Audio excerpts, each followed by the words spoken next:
बिस्मिल्लाहिर्रहमानिर्रहीम। अस्सलाम वालेकुम। नाइब्रस टीवी, मैं हूं मुबारक जवेद। नाज़रीन, आज एक हमारी बहन मिसिस सईद अमेरिका से हमारे साथ, इनके मियाँ के साथ हमने पहले प्रोग्राम किए जो लोगों ने बहुत पसंद किए। सईद साहब के साथ, सईद साहब नए अहमदी हुए थे, उन्होंने बताया कितने मसाइल और कितनी मुश्किलात बनी। तो आज मिसिस सईद हमारे साथ हैं अमेरिका से। चलते हैं उनके पास से। आज ये जो मैंने सोचा कि पूछते हैं कि एक नया अहमदी जब होता है तो उसके साथ ज़िंदगी जो अगर गुजारनी हो तो कितने मसाइल होते हैं या कितनी इजी होती है, क्योंकि ये हमारी बहन पैदाइशी अहमदी है और इनके मियाँ ने बाद में बैत की। जी अस्सलाम वालेकुम। वालेकुम सलाम वरहमतुल्लाहि वबरकातुहू। जी बहुत शुक्रिया, आपने 9 टीवी को टाइम दिया। मैंने कहा कि आपसे आज ये थोड़ा सा जो आज मैं प्रोग्राम कर रहा हूँ मुख्तलिफ है। आप तो माशाल्लाह पैदाइशी अहमदी है ना, जी अल्हम्दुलिल्लाह। तो आपकी फैमिली में कब अहमदियत आई, थोड़ा सा ये भी हमारे नाजरीन को बता दें। ठीक है, मैं आपको बता देती हूँ। जी। मेरा तल्लुक पाकिस्तान से है, जी। डिस्ट्रिक्ट गुजरात से, पंजाब में। जी। तो मेरे दादा अबू ने पहले बैत की थी ना। अच्छा। तो उस वक्त हमारे गांव में अहमदी थे, जी। पहले कोई जी। एक दो जी। अहमदी थे। तो दादा अबू भी इस तलाश में थे क्योंकि ये मेरे बड़े भाईजान ने मुझे बताया, दादा अबू तो मेरी पैदाइश से पहले फौत हो गए थे। जी। तो ये मेरे बड़े भाईजान ने मुझे सारी बातें बताई है ना। तो ठीक। अम्मी भी बताया करती थी। जी।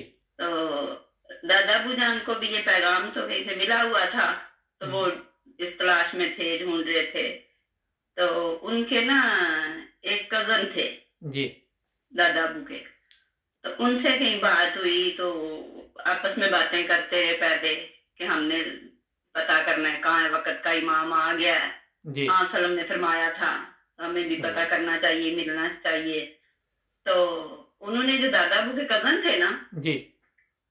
उन्होंने एक दिन दादा अबू को कहा कि मेरे दादा अबू का नाम था चौधरी मोहम्मद हुसैन। ठीक। तो जो उनके कजन थे उनका नाम था हसन मोहम्मद। जी। तो उन्होंने मेरे दादा अबू से कहा कि मोहम्मद हुसैन, मैंने ख्वाब में देखा है कि एक पुराना सा कुआं है जी। जिसमें कीचड़ है, गंद है, हम सारे उसमें गिरे हुए हैं ना। अच्छा। और हम सब ने मिलके उठा के तो तुम्हें उस कुएं से बाहर निकाल दिया।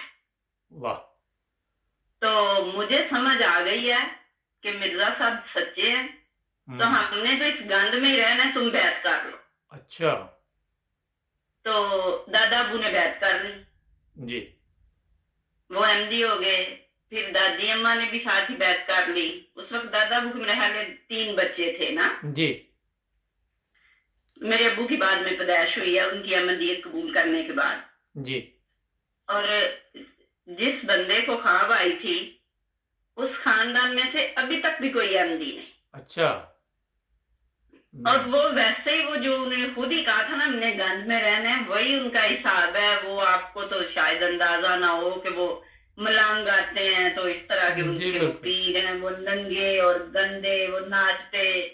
तो इस तरह के उनके है ना।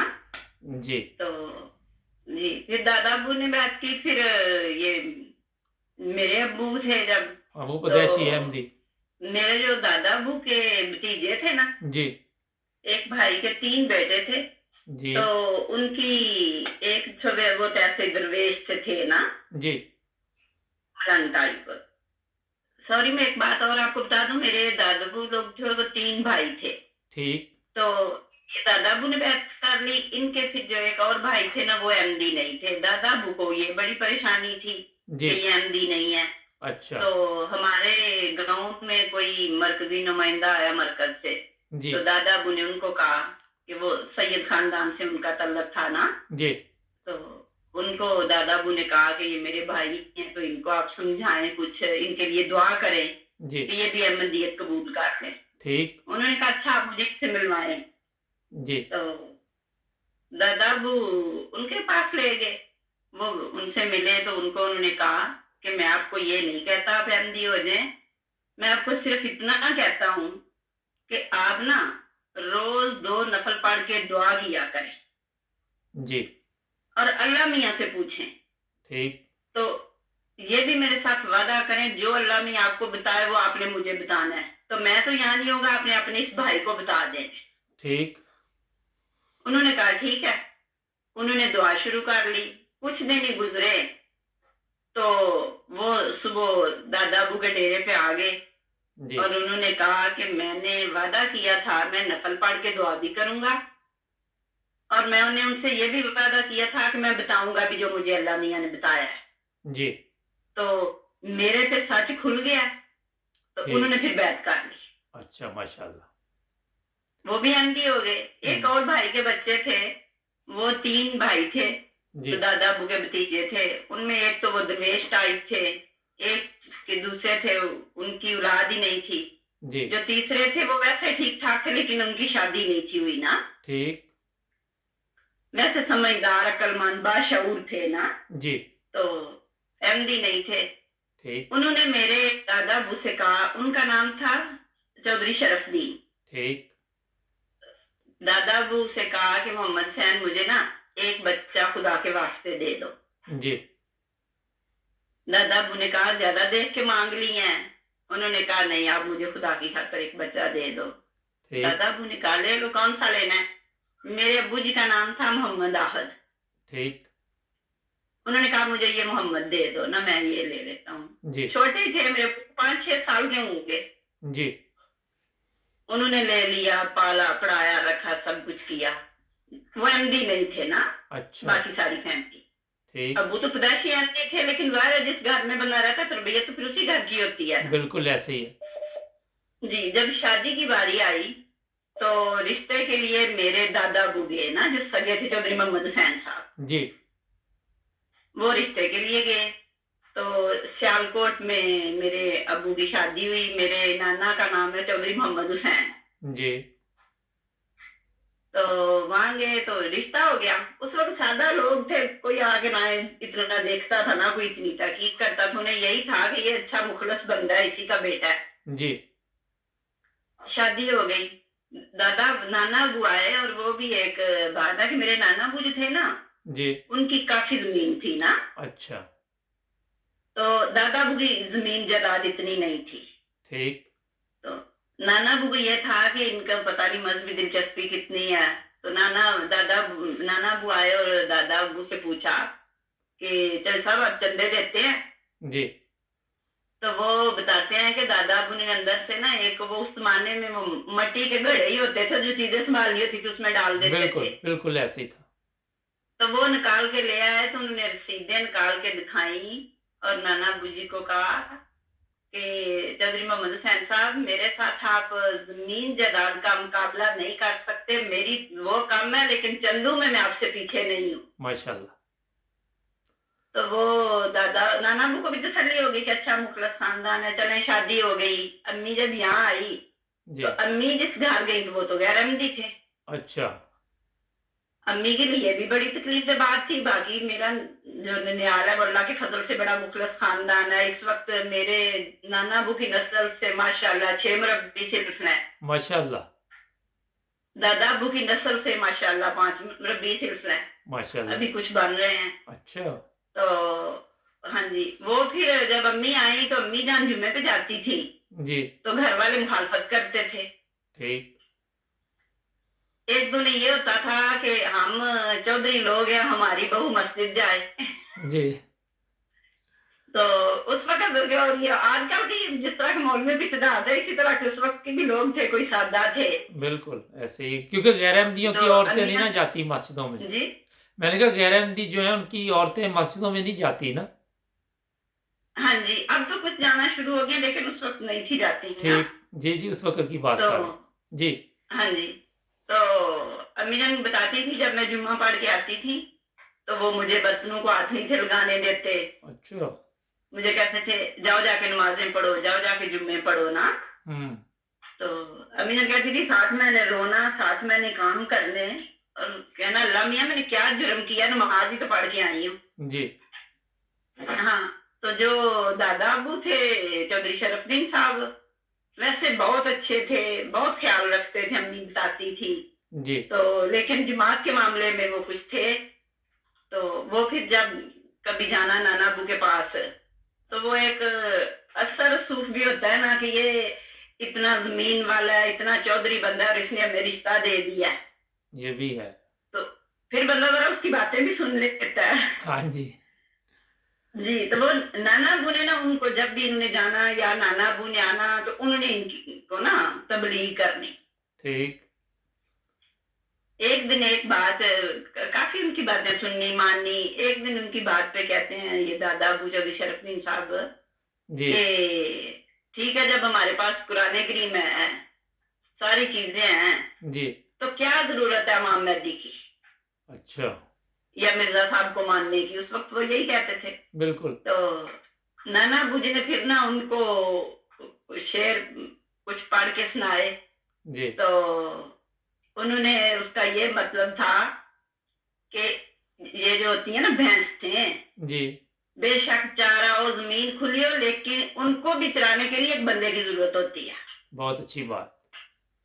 हाँ, तो हमें भी संभालने के लिए बेशक ये सारी तालीम है, कोई बंदा होना चाहिए कंट्रोल करने के लिए, समझाने के लिए, बताने के लिए। जी तो फिर उनको इस बात की कुछ समझ आ गई और काफी हद तक ना मुतमिन हो गए ना, जी ये बात तो दुरुस्त है। फिर घर में ना वो उस तरह की मुखालफत अम्मी और अब्बू की ना रही। जी। जलसे पे जाने की इजाजत दे देते थे, ठीक। लेकिन जब वो वापस आते थे तो फिर एक तो वो पीछे से अकेले, वो जमींदारा काम संभालना, वो भी गुस्सा चढ़ाता था 3 दिन लगाए हैं। जी और ये भी होता था कि ये जलसे पे गए हैं। पहले तो इतने मुखालफ थे। अम्मी जान ने बताया एक दफा, वो तो अम्मी ने मुझे खुद बताया कि हमारा गांव इस तरह था कि रोड पे लोग उतर के ना तो जी। अगले गांव जाते थे ना, ठीक। वहां कोई ट्रैफिक का बंदोबस्त नहीं था, तो जी रास्ते में हमारा डेरा आता था। जी। तो कोई एक आदमी गुजर के गया, तो उसने दादा अबू जी को सलाम कहा। तो दादा अब उसको गालियां दे रहे थे, वो बंदा अहमदी था ना। अच्छा। तो ऊपर से अम्मी चली गई डेरे पे, तो अम्मी जी ने जाके सलाम किया। जी। तो दादा अबू जी ने अम्मी जी को थप्पड़ दे मारा। अच्छा। गुस्सा उस बंदे का था, कहते हैं वो भी मुझे देख गया, तुम भी मेरे लिए ले आई हो। अच्छा। तो अम्मी जान ने बड़ी इस तरह की तकलीफें देखी और बर्दाश्त किया। फिर अल्लाह मियाँ ने बड़ा फजल किया, सारे अहमदी हो गए। तो माशाल्लाह। एक दफा अम्मी जान कहते हैं कि हम जलसे से वापस जब आना, तो इन्होंने अब्बा जान ने डेरे पे जाना 2-3 दिन, उन्होंने दादा अबू का मूड देखना, फिर बाद में मैंने जाना ना। जी तो उस साल अम्मी जान कहते हैं हम जलसे पे गए, तो सानी का दौर था, साहब की मुलाकात थी। जी। मेरे बड़े भाईजान छोटे से थे ना, अम्मी ने उठाया हुआ था उनको। ठीक। तो अम्मी जान कहते हैं कि जब मुलाकात होती थी उस वक्त तो एक साइड पे खड़ी थी उस दिन मौजूदा साहब की वालदा, जी। और दूसरी साइड पे ना छोटी आपा। अच्छा। तो और हाँ, आपा मरीम सदीका साहबा ना, जी और सानी की बेगम जी। थी। तो वो कहते हैं, अम्मी कहते हैं कि एक साइड से औरतें आती थी, तो जी। सेंटर में एक कमरा होता था, सब वहां बैठे थे और मुलाकात करके आगे गुजर जाती थी। ठीक। अम्मी जान ने बताया, कहती जब मैं उस दरवाजे में आई तो मैं गिर गई, पीछे से कुछ धक्का लगा, जो भी हुआ ना मैं गिर गई। अच्छा। तो साहब ने पीछे से फिर औरतों को रोक दिया, मुलाकात बंद कर दी थोड़ी देर के लिए। जी। तो जो पास ये 2 औरतें खड़ी थी, इनको कहा, इन्होंने भाई को उठाया, अम्मी को उठाया, देखा। अम्मी कहते हैं मैं बड़ा रोऊं ना। जी। तो साहब मुझसे बार बार पूछे, और वो भी पूछे कि आपको कहीं चोट लगी है क्या है। जी। तो मैं कहूँ कि हुजूर मुझे यहाँ कोई चोट नहीं लगी, मुझे पिछली बड़ी चोटें लगी हुई हैं, हम्म। बाहर इधर मुझे कोई चोट नहीं ना। जी साहब ने पूछा क्या है, तो अम्मी जान ने बताया कि इस तरह वो सारे गैरंडी हैं जी। और मैं फलां की बेटी हूँ। तो नाना अबू का अल्लाह सबर से बड़ा तल्लक था जमात के साथ। जी। तो ये मुझे तो गालियां देते हैं, मेरे बाप को भी, लेकिन ये ना मसीह मौला इस्लाम को और आपको बड़ी गालियां देते हैं, मुझे वो बड़ी तकलीफ होती है ना। तो आप दुआ करें कि हम ये हो जाए। जी। अल साहब ने फरमाया मैं दुआ करूंगा, अल्लाह मियाँ फजल करेगा। अच्छा। अम्मी जान जलसे के 3 दिन बाद वापस चलेगी घर के। जी। अम्मी जान कहते हैं वही हमें था कि डांट पड़नी है, तो उनका मूड खराब होना है। तो गुजारा जाना था, वो तो डेरे पे जाना शुरू हो गया, अपना काम किया। अम्मी जान 2 दिन ना गए जी तो दादाबू ने दादाबू डेरे पे जाते थे, वो घर नहीं थे आते ना। ठीक उन्होंने अब्बू जान से कहा कि आई नहीं अम्मी। अम्मी को वो प्यार वैसे बड़ा करते थे जी हर लिहाज से। ठीक हाँ, लेकिन मजहब के मामले में वो फिर जरा थोड़े हो जाते थे। जी तो अम्मी अबू जान को कहा कि आई नहीं महमूदा बेगम ना। जी तो अबू जान ने घर आके पैगाम दिया कि वो आपको का पूछ रहे थे। अम्मी ने कहा कि गालियां देनी होगी तो कहते होगे जल्दी आए। अच्छा ठीक तो अगले दिन अम्मी जान डेरे पे गए तो अम्मी कहते हैं मैंने जाके सलाम किया। जी तो आगे से ऊंची सा कहते हैं वालेकुम अस्सलाम। अच्छा अम्मी कहते हैं मुझे ना एक सुकून मिला, खुशी हुई कि साहब की दुआएं लग गई हैं। माशाल्लाह हाँ, फिर मुझे कहते हैं कि इस दफा फिर साहब ने क्या फरमाया। अच्छा कहते हैं मैंने कहा कि साहब ने यही कहा है नमाजें पढ़े, ये करें वो करें, सारी अच्छी बातें हैं। अम्मी कहते हैं मैंने बताया तो कहते हैं अच्छा अगले साल मैं भी जलसे पे चलूंगा।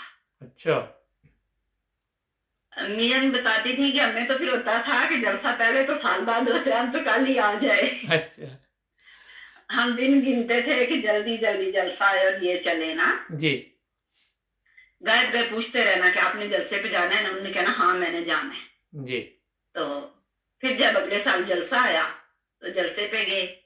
जी और उनका ये होता था कि जो उन्होंने कह दिया ना वो फिर होना ही होना है ना, उसमें कोई गुंजाइश नहीं। अच्छा तो वो हुक्का पीते थे। जी अबू जान ने फिर साथ हुक्का ले लिया और वो गोबर के उपले और सारा उनका सामान हुक्के का, कि अगर इनको जलसे पे हुक्का ना मिला तो इन्होंने कहना वापस चले। जी तो फिर हमें भी जलसा छोड़ के आना पड़ना। जी तो जब वक्फा आता था नमाज के लिए वुजू के लिए तो अबू जान फौरन उन्हें हुक्का तैयार कर देते थे कि आप ये ना एक दफा हुक्का पी लें, जब जी सगा में तो नहीं ले जा सकते। जी वो फिर वहां 3 दिन रहे, जलसा सुना। फिर साहब से मुलाकात की जब बारी आई तो मुलाकात की और फिर साहब से रो रो के बड़ी माफियां मांगे कि हुजूर मैंने आपको बड़ी गालियां दी हैं। तो साहब ने फिर फरमाया कि नहीं, वो जो आपने गालियां दी हैं आपने ना समझी में दी है। जी तो अब आपको पता चल गया, अब आप देंगे तो वो आपको गुनाह होगा, पिछली अल्लाह मियां आपको माफ करेगा। जी तो फिर उन्होंने साहब की बैत कर ली, माशाल्लाह खिदमत की बैत करके फिर घर आए। जी आके तो अपनी भाभी को कहा कि तुम एमडी हो जाओ। अच्छा तो और डंडा पकड़ लिया। ठीक कहा तुम बैत करो नहीं तो मैं तुम्हें मारना है। अच्छा तो अम्मी जान बताती थी, अम्मी कहते हम उनको मना करते थे कि देखें हमने आपकी डंडे से बैत करवाई है कोई, जी वो तो कुछ कहते भी नहीं, इतना आपको इतना तंग भी करते थे। जी तब उन्होंने कहा नहीं मुझे तो पता ही नहीं था, अब मुझे समझ आ गई है ना हाँ जी कि जमात सच्ची है, जी अब ये मान ले। फिर उन्होंने भी बैत कर ली। माशाल्लाह तो एक हमारे गांव का था गैर अहमदी इमाम, जी तो वो दादाबू का बड़ा दोस्त था, वो दादाबू को भड़काता रहता था ना जी जमात के खिलाफ।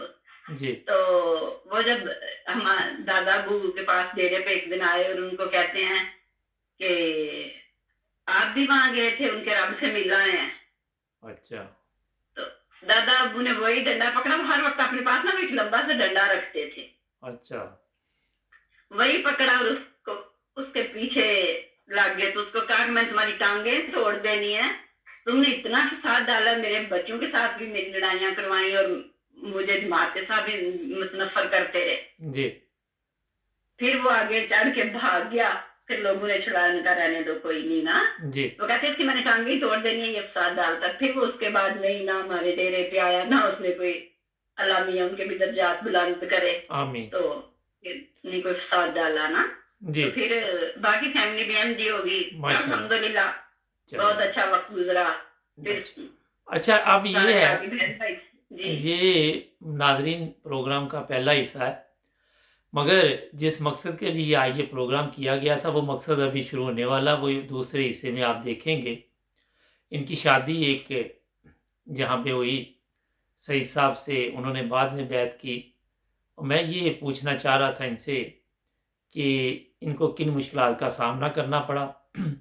मगर क्योंकि ये पहला प्रोग्राम बहुत दिलचस्प था और ये भी ईमान अफरोज़ वाक़यात में शामिल होता है, तो मैं इनका शुक्रिया अदा करता हूँ। नाज़रीन, हमारे दूसरे प्रोग्राम में आप दूसरे हिस्से पार्ट 2 में बाकी का आप प्रोग्राम देखेंगे। जी, आपका भी बहुत शुक्रिया। मिलते हैं ब्रेक के बाद।